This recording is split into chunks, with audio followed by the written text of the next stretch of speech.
Okay, hello cloud gurus. How y'all doing? Welcome to the chapter on business continuity. If we consult the blueprint, business continuity and disaster recovery pop up in several places. First, the topic fits under designing for organizational complexity because oftentimes very large complex networks and organizations have some very specific uptime requirements. Now, it also fits in new system design as well as improving existing reliability. So we're going to spend some time digging deep to see what AWS offers to help us maintain certain levels of availability and eventually business continuity. Let's get started. The morning of February 28th, 2017 started like many other days in AWS's Northern Virginia region. Some engineers were preparing to make a fix to the billing system. And so one of those engineers sat down to a terminal, he issued a command, and unfortunately, total chaos erupted. The official statement from AWS says this: unfortunately, one of the input commands was entered incorrectly, and a larger set of servers was removed than intended. As a result, some key servers were taken offline, the ones that control the get list and put and delete from S3, as well as the placement subsystem that controls where data gets stored. And so all these services that rely on AWS's S3 service in the US East 1 region went offline. And all these customers were impacted in one way or another. Perhaps the most embarrassing impacted was AWS themselves. And the dashboard, the health check dashboard that they used to communicate uptime, was broken as well because of the S3 issue. So S3's stated availability goal is 99.99%. And that leaves us with about maybe 52 minutes per year of disruption. Unfortunately, the S3 outage on February 28, 2017 took 252 minutes. And so the point here is that despite advertising availability goals, there's always a chance that something like human error will conspire to exceed these goals. And in fact, Werner Vogels, the Amazon CTO, says very famously, everything fails all the time. So therefore, we need to architect for everything to fail. Here's some terms that we're going to baseline everybody on. First, business continuity and disaster recovery. These are two different things. Business continuity seeks to minimize the business activity disruption when and if something happens. Now, disaster recovery, on the other hand, is the act of responding to these events that threaten business continuity. So what's the difference between fault tolerance and high availability? There is some debate and people tend to use them interchangeably. I like to think, though, that fault tolerance is literally the ability to tolerate faults, meaning if any problem happens, my users don't even know that it happened. But that's very expensive and sometimes cost prohibitive. High availability, on the other hand, leaves some room for unplanned downtime, as highly available doesn't mean always available, no matter what. I also want to clarify what's meant by a service level. It's usually some form of agreement or commitment for quality or availability or responsiveness, but it does not mean a guarantee. Sometimes service level agreements have consequences if the service provider fails to meet the SLA. And in the case of AWS, some services have specific SLAs and offer service credits in return if they fail to meet those commitments. But you're responsible for proving that downtime and making the service credit request. You're not going to have to know these service credit figures for the exam, but I'm just introducing it here as there's a lot of people that are unaware that AWS's standard SLAs have remuneration provisions. Two terms you're going to hear a lot about in high availability and disaster recovery conversations is recovery time objective and recovery point objective. Now, recovery time objective is just the time that it takes after a disruption happens to restore business processes to their service levels. And recovery point objective is the acceptable amount of data loss that's measured in time. And how I keep these straight in my mind is RTO, T is for time, and RPO, P is for the data that goes poof. Here's what it looks like in a more graphical fashion. So let's say we're taking backups regularly And then we have some sort of disaster.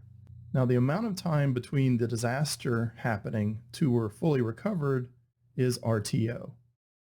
Now, because our last backup was sometime before the disaster, we're probably going to lose an amount of data. That's RPO. Most companies start with a business continuity plan, and that usually defines acceptable RPO and RTO objectives. And the RTO and RPO have to support the business continuity plan because the authors of the BC plan have to have certain assumptions for how long services are going to be unavailable or how much data gets lost.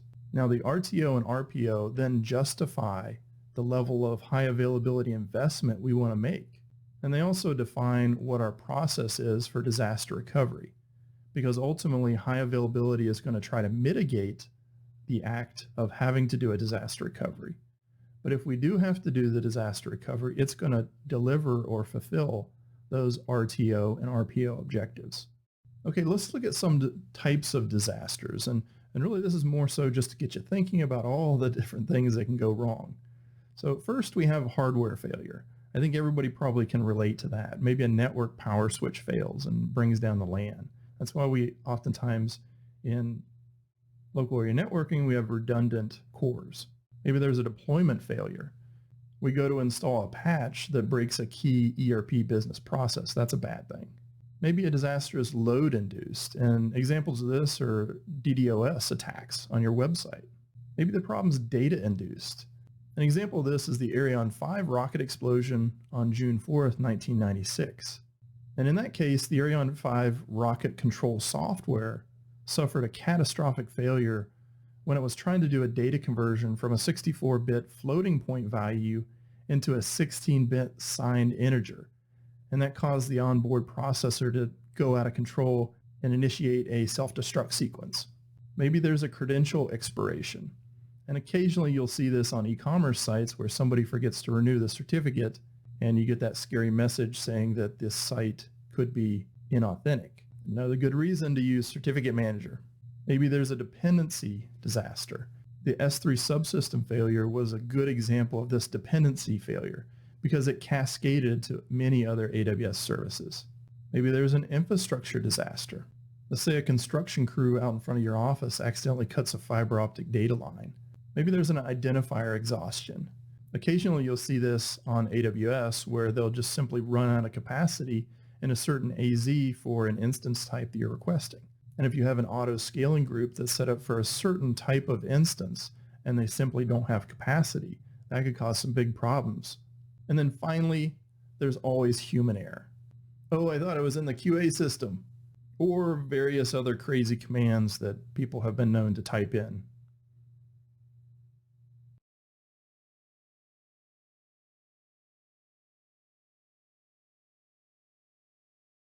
There are 4 basic disaster recovery architectures that AWS talks about in their documentation. And they range from taking a lot of time to recover to taking just a few seconds or even less to recover. But of course, there's trade-offs here. And the ones that take longer cost less. The ones that take less time cost a lot. So we're going to look at each one of these.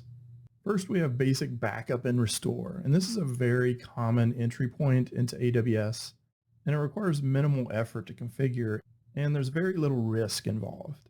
Examples of this are if we use Snowball to transition some data to S3, or maybe we use the virtual tape library or AWS Storage Gateway to back up our data to AWS. Now, on the con side, this has the least amount of flexibility, and it's really analogous just to an offsite backup. Next, we have something called the Pilot Lite. And the idea here is that you have a very minimal footprint on AWS, kind of in a standby, just waiting for things to happen. And this is a cost-effective way to maintain a hot site concept. But unfortunately, it usually requires some manual intervention, and spinning up environments might take minutes or even hours. You also have to keep your AMIs up to date with your on-prem counterparts because there's nothing worse than failing over in a disaster only to find out that you're running on an old version of your software. So as you can see in this case, we have some resources out on AWS. We have a RDS instance that's just a small instance. All it's doing there is synchronizing or replicating our on-premise database. And we have our replicas of our web server and our app server, but they're just stopped. Then if we have a failure at our main data center, we'll start those web servers and those application servers, and we might even boost the RDS instance to be a higher performing system.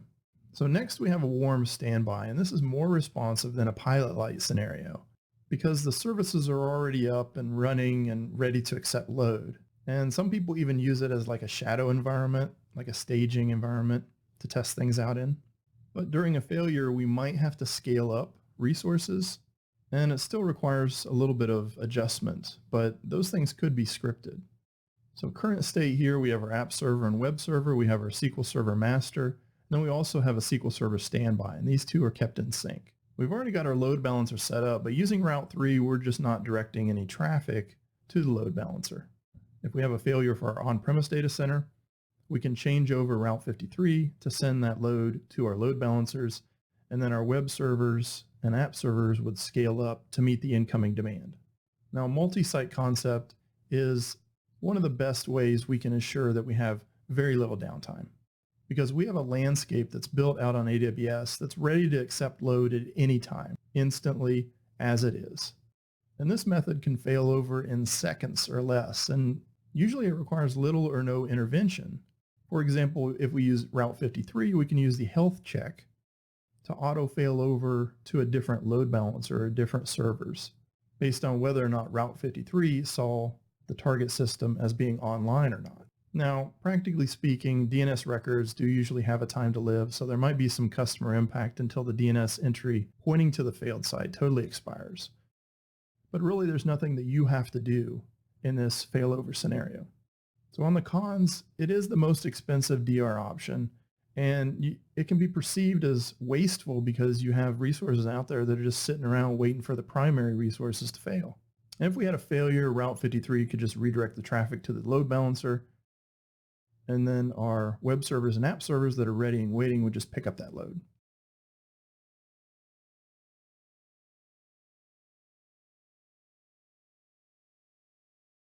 Let's talk about the storage options that we have available to us for high availability and business continuity. Starting with EBS volumes, they have an annual failure rate of less than 0.2%, and that's compared to normal commodity hard drives at 4%. So if we had 1,000 EBS volumes, we could still expect 2 of those to fail per year. They have an availability target of 99.999, and AWS achieves that by replicating the data automatically within an AZ. But watch out, because it does say single AZ, so that leaves us vulnerable to an AZ failure, so we should plan accordingly. Fortunately, it's easy to snapshot the data which is stored on S3, and that is multi-AZ durable. And you can copy snapshots to other regions as well if you want some safekeeping. EBS does support RAID configurations on the systems.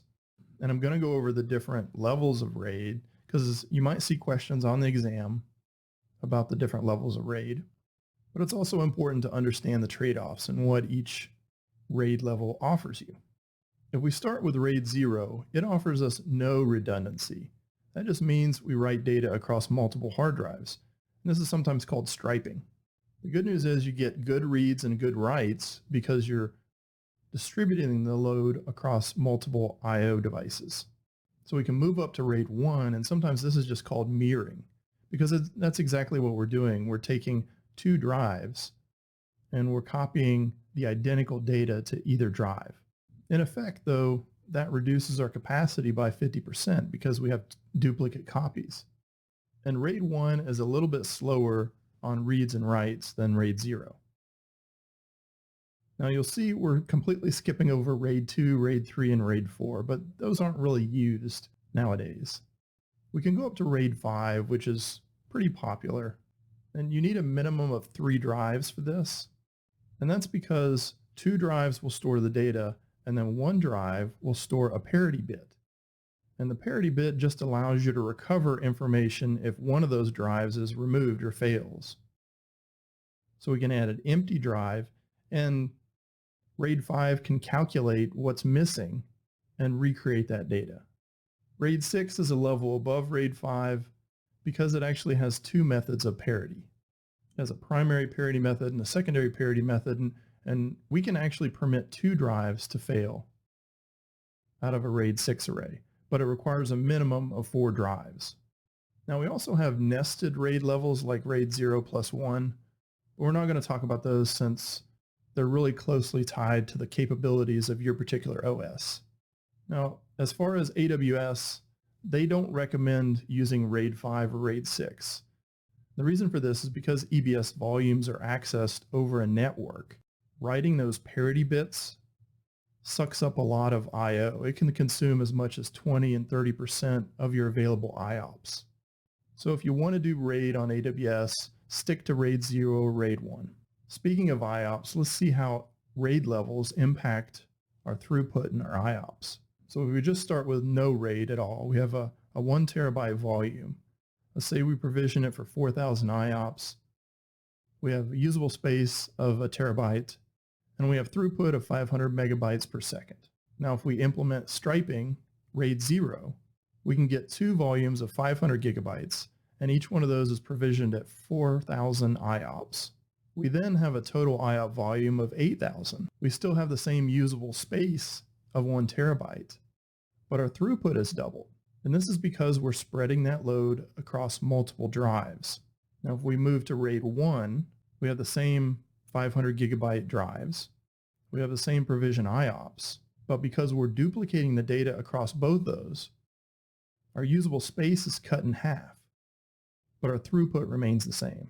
So S3 storage has many different options as far as storage classes. We have the standard storage class, which is 99.99 availability, which, as we learned in the concepts segment, is maybe not 100% guaranteed. We have a standard infrequent access, which is less than 9. That equates to 8.7 hours of year. Then we have one zone infrequent access, which is 1.8 days per year of unavailability. Now, unavailability does not mean that the data goes away. In fact, all the storage classes still have the 11 nines of durability. So that just means when you want to access the service, one zone infrequent access maybe is unavailable 1.5 days out of the year. Now, standard and standard infrequent access have multi-AZ durability. One zone only has single AZ durability. And as you already know, S3 is a backing service for EBS snapshots and many other AWS services. Now, Amazon EFS is an implementation of NFS. We've already talked about this in prior segments, but it's quite robust, and it's a good way to achieve multi-AZ redundancy for a file share. We can take a look at an example where we have an EFS volume. We have mount points in different AZs. If one of those AZs failed, we can just continue to scale out our web servers, and they would just point to that mount point that's available in whatever local AZ that they happen to come up in. Some other options: Amazon Storage Gateway is a good way to migrate on-prem data for offsite backups, and it can keep things in sync. Snowball, as we've already talked about, has various options for migrating data to AWS, but it's only suited for batch data transfers. And here's some ways how we might use those.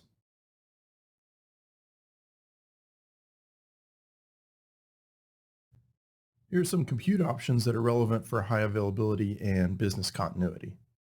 First and foremost, you need to make sure your AMIs are always up to date. There's nothing more aggravating than having to activate a DR plan and find out that you have an old version of your application or your AMI out there on AWS. And AMIs can be copied to other regions for safekeeping or just for DR staging purposes. And here's yet another example of why horizontally scalable architectures are preferred, because you're spreading the risk over multiple machines versus one large machine. Now, the only way to truly guarantee that you're going to have instances available when you need them in a disaster situation is to buy those reserved instances. Auto-scaling groups and ELBs can work together to provide a very resilient, self-healing type landscape for you, so definitely look into those. Additionally, Route 53's health checks also provide you with the ability to automatically fail over without having to do anything. For example, in this case, we're using Route 53 to route traffic to an on-premise web farm. And you can do Route 53 health checks on anything that has a HTTP endpoint. So that's exactly what we're doing right now. If the web farm failed, we would just redirect traffic to our backup web farm on AWS. And this requires no input from us.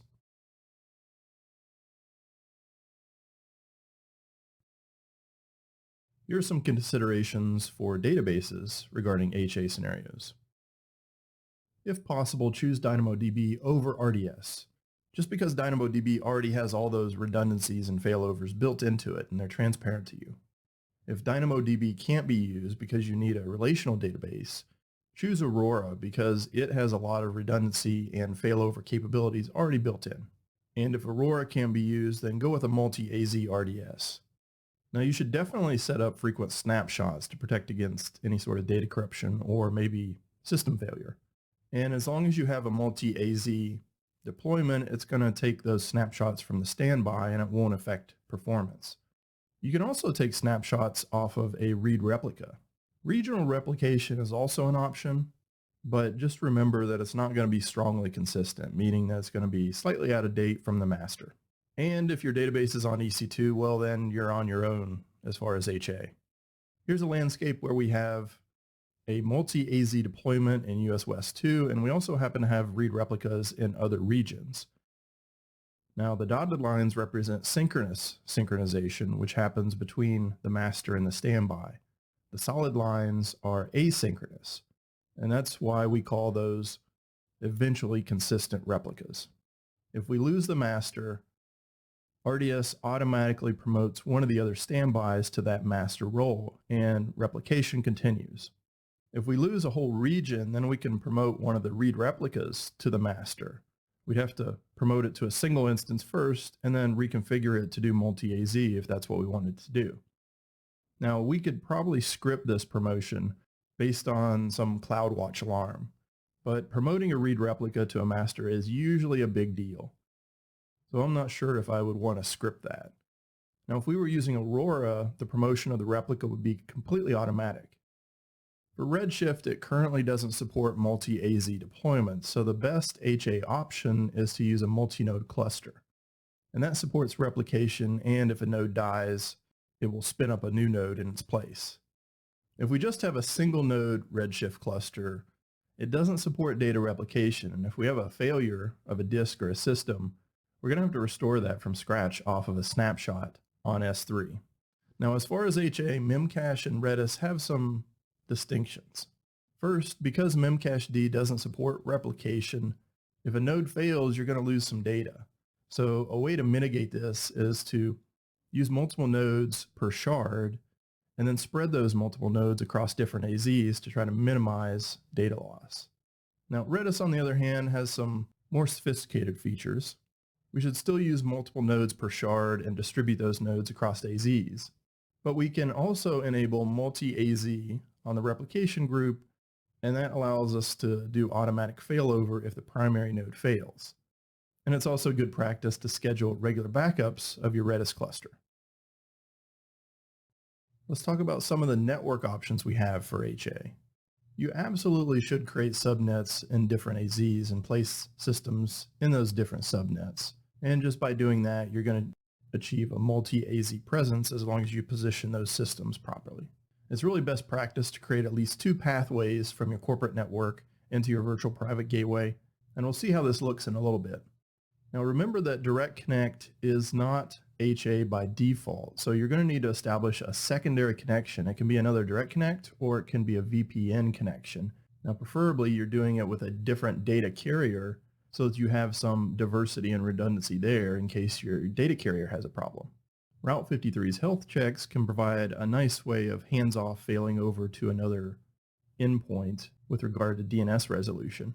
And Route 53 is one of those rare services at AWS that has a 100% service level goal for name resolution.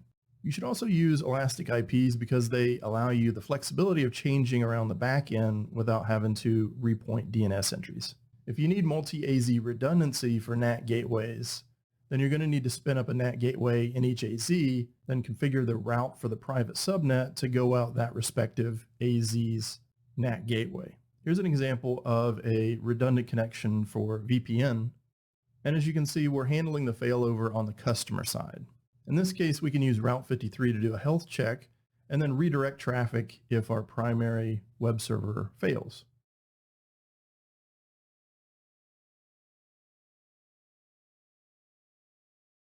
As far as general concepts, you need to know the difference between business continuity, disaster recovery, and service levels. And you should know the difference between high availability and fault tolerance.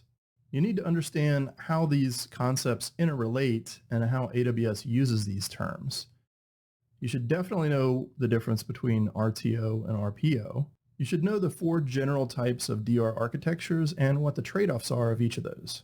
Now for storage options, you have to understand the HA capabilities and limitations of various AWS storage options and know when to use each storage option depending on the level of service you need. You should also understand RAID and the potential benefits and limitations if you choose to implement that on your EC2 instances. Under compute, remember yet another reason why horizontal scaling is preferred, because you're spreading the risk over multiple machines versus one large machine. And know that compute resources in a given AZ are finite, and reserved instances is the only way you're going to be able to guarantee yourself that availability. And have a good understanding about how auto-scaling groups and an ELB can work together to create resiliency for your application. For databases, definitely know the HA attributes of the various database services and understand the different HA approaches and risks for Memcache and Redis. Know your RDS options and which require manual failover to different regions or different AZs and which are completely automatic. For networking, know which components are redundant and which have to be specifically architected for redundancy, and know the capabilities of Route 53 and Elastic IPs. Remember to read through the white papers that I've linked in this lesson. If you're watching on a browser, they're going to be over here, and if you're watching on a mobile device, they're going to be down here when you put the device in portrait mode. When talking about high availability, disaster recovery, and in general, whatever could go wrong and being able to plan for that, one of the concepts that's really helped me in the past is something called FMEA, Failure Modes and Effects Analysis. And FMEA was created in the late 50s to study problems that might arise from malfunctions of military systems. But since then, it's been adopted by a wide range of businesses, everything from manufacturing to healthcare to financial services. Really, all it is just a systematic process to examine what could go wrong, what impact it might have, what's the likelihood, and what's our ability to detect it. And then ultimately, what should we do about that to either reduce the risk or position ourselves such that we can react to that? In general, you create a formula, and there are several types of formulas that some people use. This is one that I like to use. Take the severity of the situation or the problem, multiply it by the probability, then multiply that by our ability to detect it. And that's going to come together to create something called a risk priority number, or RPN. And the formula itself is really arbitrary. It just is a way to compound 3 different aspects into one. Some people also use this formula here where it's severity times probability plus detection. So step 1 is first look at all your processes, your critical processes. And generally speaking, companies do this in a top-down approach. We'll start with invoicing here, for example, and then we'll go in and decide what are all the different things that could happen in that invoicing process to create problems for us. So here we've said that one of the failure modes is pricing is unavailable, or pricing is incorrect, or our systems are slow to build the invoice, or we can't build an invoice. And then we try to figure out, okay, what would cause that particular thing? And we should also make note of any sort of current controls, any sort of ways that we have to detect those problems before they create difficulty for a customer or ourselves. So once we've gone through and decided what are all the things that could go wrong and what the causes are, then we can go back and we can rate their impact and their likelihood and our ability to detect them and react to them. So in this case, a higher number is worse. A lower number is less. For this case, in pricing unavailable, the customer impact's pretty high at a 7, but the likelihood is on the lower side. And because we already have controls in place, we can pretty easily detect that. So that comes to a risk priority number of 42. Then what we can do is take those RPN numbers and see what's the highest one. Generally speaking, we'll work from the highest down to try to implement mitigation plans or additional redundancies or additional processes around that potential problem so that we can try to keep it from happening or at least reduce that RPN number. And in this case, since incorrect pricing seems to have a high customer impact and is not really detectable with our current processes, it's resulted in a high RPN. So we should probably try to do some analysis around that to see if we could lower that risk. Now here's an example of a real-world FMEA sheet that I did at another customer. I just wanted to show you that these FMEA sheets can get pretty complex at times. Now you can see in this case we started with a macro process, then we go into a process, then we have functions within that process, and here's the failure modes. And then we do the customer severity ratings, the occurrence ratings, and the detection. And in this case, our scale is 1 is no impact, 10 is worst customer impact. And you can see how we just assign these values. And then through using a formula, we define the risk priority number. Now in this case, I've also included the specific interface that was relevant to that process. And we can also fill in some recommended actions, and maybe we want to assign somebody to be responsible for developing a mitigation plan around this risk, and then record what action was taken. So another way to go about this is you can take a system and then go through the different disaster categories. And this is just a way to generate some thoughts and to get people thinking. In this case, infrastructure has the highest threat because perhaps there's not much we can do if a utility crew cuts our fiber optic data line. So we might just have to accept that. But we should most certainly do something around the failure mode of credential expiration.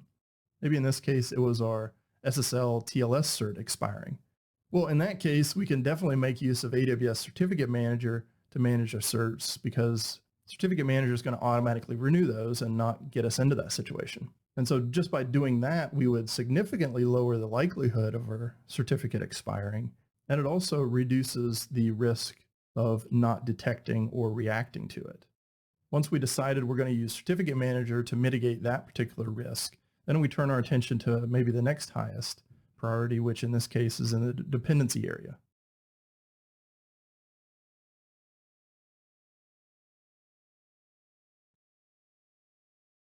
Okay, Cloud Gurus, here's challenge number 1. This is going to be done the same way as all the other challenges we've done. I'm going to put the question up. You should pause the video. Give yourself 2 minutes. Why 2 minutes? Well, that's the time you should budget per question on the real exam to get through all the exam questions on time. So here is challenge number 1.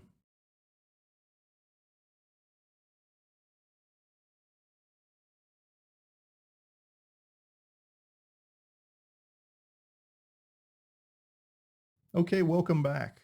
Now there were a few sneaky things in this question and I hope you picked up on those.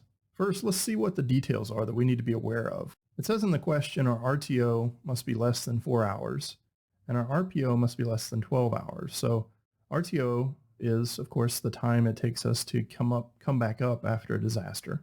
And then RPO is the amount of data that we can afford to lose. So what this question is really asking is what are the preparation steps to get us ready for this RTO and RPO requirements in the most cost-effective manner. So what I'm going to do is sometimes I like to mix it up how I approach the answers. Let's start from the bottom and look at option D. It says create a RAID 5 array using EBS volumes and EC2, then use rsync to keep it in sync. Well, if you remember from our RAID conversation, AWS doesn't recommend that we use RAID 5 or RAID 6 because those parity bits are going to just absolutely kill our IO. They're going to consume up to 1/5 maybe or 1/4 of our IOPS. Plus using EBS volumes is going to be really, really expensive. It's about 10 times more expensive than just using S3. So this is going to be a pretty expensive implementation. I might want to set that aside and keep my eye open for a more cost-effective option.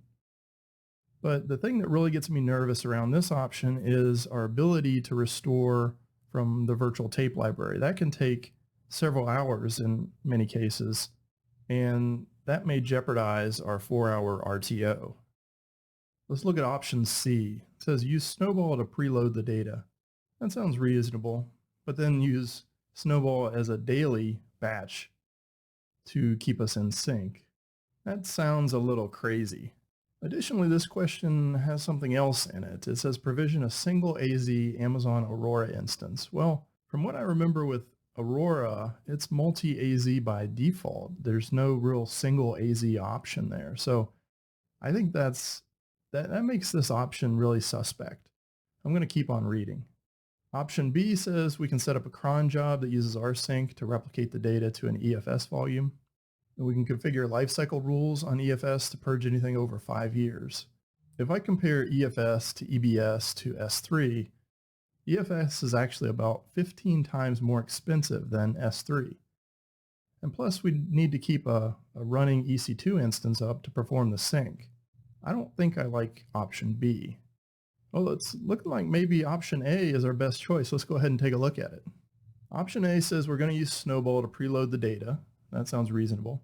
Then we can set up a storage gateway and keep the SAN in sync with our S3 data. We can provision a single AZ RDS instance and set up replication between our MySQL RDS and on-premise MySQL database. And we can import the images of the app servers into EC2 as AMIs. All of that sounds reasonable. It's kind of like a pilot-like deployment where we have a very minimal RDS instance that's keeping in sync. And then we've staged our AMIs so that we can bring them up if we have problems. So I like this answer. I think my final answer is going to be A. All right, welcome to challenge number 2. We'll get right into it. As before, pause the screen, give yourself 2 minutes to come up with the answer. Here is challenge number 2.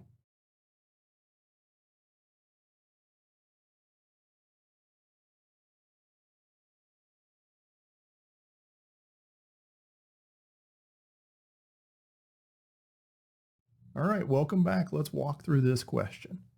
So what you're being asked to do here is to evaluate a company's DR plan. And this is actually quite a common thing. Companies will have external parties come in to audit or review their DR strategy to make sure that they're not missing anything or they have some incorrect assumptions. And so that's what we're being asked to do here is let's review their documentation and see where we have some concerns. So let's start at option A here. In the case of an AZ failure, the database will auto fail over to one of the read replicas. Well, Aurora can auto fail over to a replica, but looks like they're using MySQL here, and MySQL can't automatically fail over to one of the read replicas, at least not yet. So this one is suspect to me. Moving on to option B. The app servers are defined in an auto-scaling group to keep a minimum of 6 instances equally distributed across multiple AZs. Well, we can define minimum instances for an auto-scaling group, and the only possible concern here is they might not be exactly distributed evenly if resource availability is a problem in a given AZ. However, we can mitigate this by option F, by purchasing additional reserved instances in each AZ. But I think that's maybe reading too much into it. This is a perfectly reasonable approach, is using auto-scaling groups to specify a minimum number of instances. Option C says ELB has cross-zone load balancing enabled, so the traffic is distributed equally across all the app servers. Cross-zone load balancing is a really good way to make sure that all your instances are being equally used, no matter which AZ they're in. And without cross-zone load balancing enabled on your ELB, each ELB endpoint will tend to use the resources that it only has access to in that specific AZ, which could lead to some disappropriation of resources. So I like option C. Option D says the app servers are configured for RAID 0 to provide both performance and redundancy for local data. So if I remember back to our RAID conversation, RAID 0 doesn't provide any redundancy. So if they're assuming that RAID 0 is going to give them data redundancy, then this would be an incorrect assumption. So I don't like this one at all. Option E says we use Route 53 health checks to determine and remove routes to unhealthy app servers in under a minute. Well, since we appear to be using an ELB, we wouldn't use Route 53 to try to update routes to specific app servers. We would let the ELB do the health checks for us. So this one sounds a little strange. So I don't like that one. Option F says that a minimum of 2 reserved instances have been purchased in each of 3 AZs to be used by our app servers. This is a good practice if you absolutely have to ensure 100% that you're going to have those resources when you need them. Then buying reserved instances is about the only way that you can guarantee that you're going to have access to those. Option G says to provide the best read performance, we've chosen to use the MyISAM storage engine for our MySQL database. If I look back to the question, it does appear that they're doing read replicas already with their MySQL database. And the thing that doesn't make sense to me in this statement is that MySQL replication is only supported using the InnoDB database engine. So we probably aren't using the MyISAM engine in our MySQL server here. So that may be just a incorrect assumption or maybe an error in the documentation. So to sum it up, I think I would point out A, D, E, and G to them as things that maybe are errors, or maybe they're under a false assumption that these things will help them with their redundancy. So those are my final answers.